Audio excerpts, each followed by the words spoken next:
Alhamdulillah Alhamdulillahilladzi khalaqal insana wa sawwarahu minal adam. Allahumma fassalli wa sallim wa barik ala hadzal nabiyil karim sayyidina Muhammadin dzil qalbir rahim. Ma'asyiral muslimin rahimakumullah. Pada kesempatan ini Hatib akan mencoba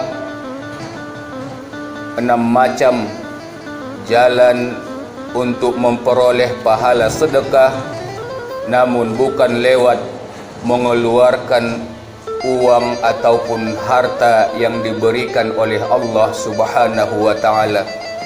Dengan 6 jalan ini, mereka yang kehidupannya serba kekurangan, inilah momentum.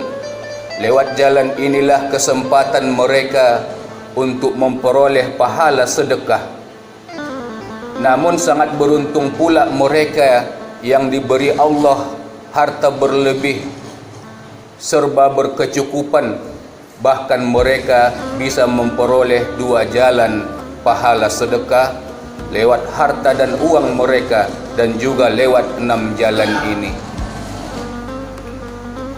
Ma'asyiral muslimin rahimakumullah. Hatib mengutip dari hadis riwayat Bukhari dan Muslim dari Abi Hurairah radhiyallahu anhu qala Rasulullah sallallahu alaihi wasallam.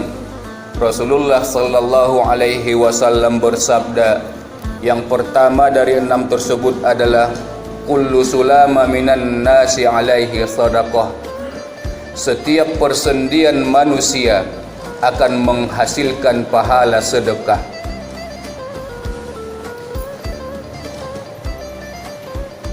Apapun agamanya, dari persendian yang ia miliki, ia akan memperoleh pahala sedekah. Karena Nabi mengucapkan an-nas, bukan mukminin. Karena bila jumpa ayat ya ayyuhan nas, itu ayat Makkiyah, turunnya di Makkah sebelum Nabi hijrah. Seruannya untuk seluruh manusia, Islam ataupun tidak Islam. Ya ayyuhan nas, hei sekalian manusia. Tapi bila ayat ya ayyuhalladzina amanu, itu adalah ayat Madaniyah, turunnya di Madinah setelah Nabi hijrah, khusus untuk orang yang beriman. Nah, Nabi mengucapkan an-nas, berarti seluruh manusia. Namun jangan kita tergoda, tertipu dengan keadaan yang ini. Kenapa mereka juga memperoleh pahala sedekah? Memang iya, Allah berikan mereka pahala kontan. Artinya surga itu Allah berikan kepada mereka di dunia ini, tidak pernah di akhirat. Maka jangan heran bila usaha mereka tumbuh subur, sukses. Kalau ia seorang petani di Porsea sana, suburnya luar biasa. Hatib mantan petani, terkadang hasil yang kita peroleh tidak sesuai dengan harapan. Kenapa seperti itu? Karena untuk orang yang beriman, dunia ini bukan surga yang sesungguhnya. La aisha illa aishul akhirah. Kata Nabi, tidak ada kehidupan kecuali kehidupan akhirat. Kehidupan akhiratlah kehidupan yang sesungguhnya untuk orang yang beriman. Ma'asyiral muslimin rahimakumullah. Namun di sisi lain kita menang, yang beriman ini menangnya di mana? Ketika persendian itu kita pakai untuk yang terbaik, untuk segala sesuatu yang diridhoi oleh Allah, pasti pahala dari setiap persendian yang kita pakai, pahalanya jauh lebih besar. Satu contoh, kita ini sebentar lagi akan melaksanakan sholat Jumat. Pasti pahala kita tidak akan sama di sisi Allah Subhanahu wa ta'ala. Padahal sholat sama, pahalanya tidak akan sama. Begitulah antara kita yang beriman dan mereka orang yang kafir. Pahala dari setiap persendian tidak akan sama. Semakin terbaik ataupun semakin jalan yang diridhoi Allah kita pakai persendian tadi, maka akan semakin banyak pula lah pahala sedekah dari persendian yang ada. Lalu yang kedua, kata Nabi, kulla yaumin tadlu fihi syamsu ta'dilu baina itsnaini sadaqah. Setiap kali muncul matahari ataupun setiap hari engkau mengadili dua orang yang bertikai, maka engkau akan mendapatkan pahala sedekah, kata Nabi. Namun kalau kalimat ini memang terkhusus untuk mereka yang diberi jabatan sebagai hakim pengadilan negeri ataupun pengadilan agama.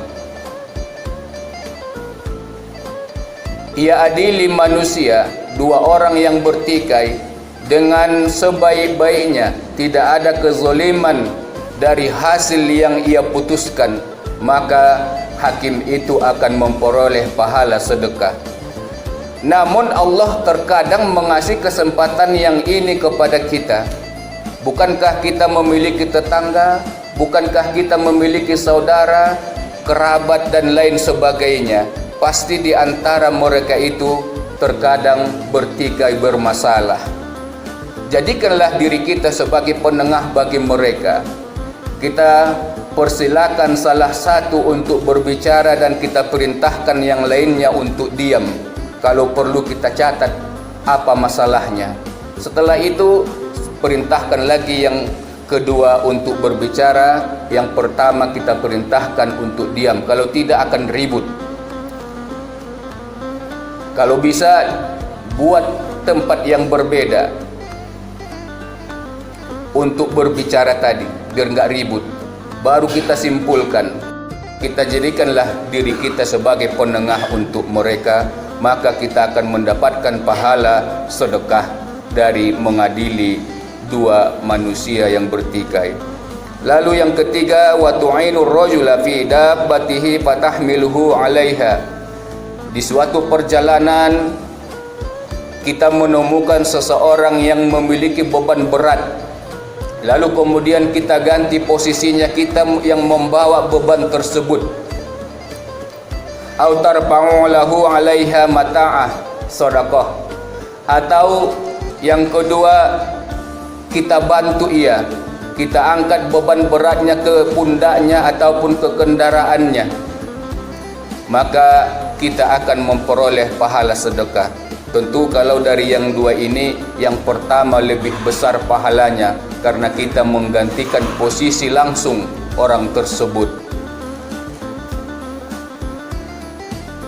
Lalu yang keempat, wal kalimatu thayyibatu shadaqah. Kalimat-kalimat yang baik yang kita ucapkan akan mengandung pahala sedekah. Maka wajar dalam surah Al-Baqarah ayat 263 Allah berfirman, a'udzubillahi minasyaitonir rajim.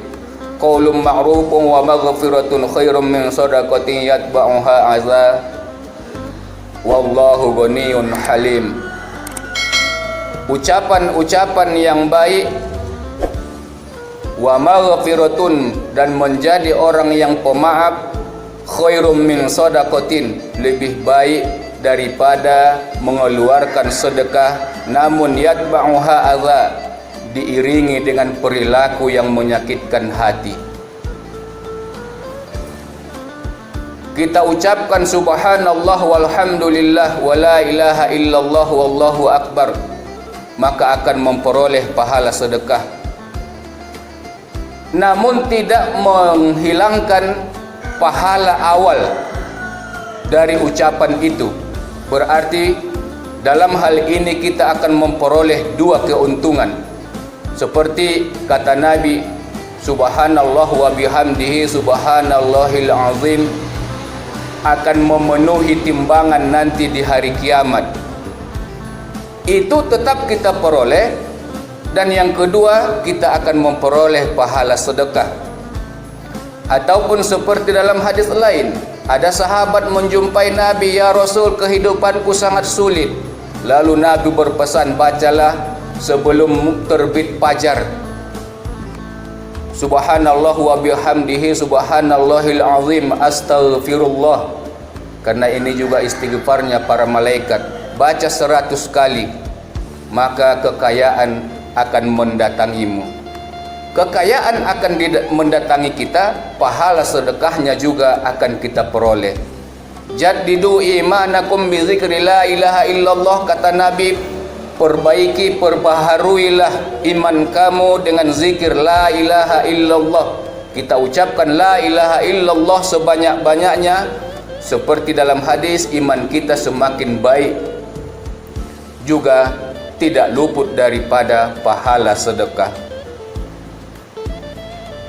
Tetangga kita memiliki anak yang begitu nakalnya luar biasa, lalu kemudian kita nasihati, ini pun akan memperoleh 2 keuntungan.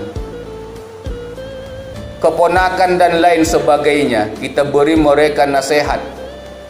Bila mereka berada di dalam kesalahan, maka kita akan memperoleh 2 keuntungan.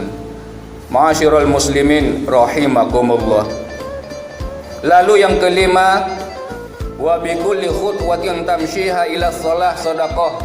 Setiap langkah yang kita gunakan untuk menunaikan salat, maka akan memperoleh pahala sedekah.